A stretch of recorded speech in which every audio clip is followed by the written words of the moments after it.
राणा ने जो लालच दिया था ऋषि दयानंद को, क्या कि क्यों दुनिया भर में धक्के खाते घूम रहे हो, मेरे राज्य के अंदर जो एक लिंग की गादी का मंदिर है इसके महल बन जाओ, जिसकी महीने की आमदनी ऋषिवर लाखों रुपए है, और यदि आप इसके महंत बन गए तो कलयुग में एक अवतार की घोषणा भी हो चुकी है, हम आपको अवतार घोषित करेंगे। ऋषि दयानंद ने कहा मुझे नहीं चाहिए।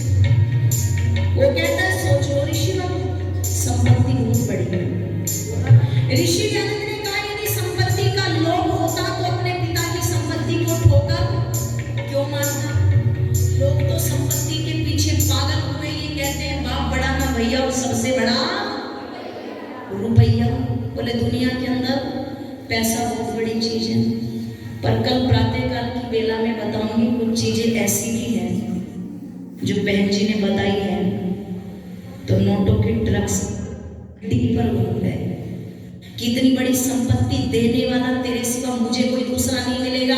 तो सुन ध्यान से, तेरी इतनी बड़ी संपत्ति को ठोकर मारने वाला भी दयानंद के सिवा धरती पर तुझे भी दूसरा कोई मिलने वाला।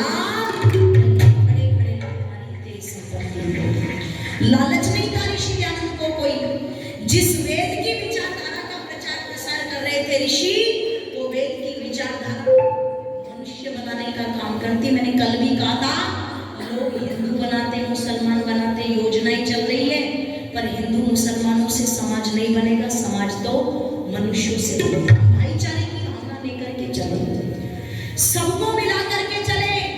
मैं निवेदन आप लोगों के सामने कर रही थी, ऋषि का कोई स्वार्थ नहीं था, बस था तो क्या, पर उपकार करना, और इसी में अपनी जान खपा दी। इसलिए अंतिम शब्दों में लिखा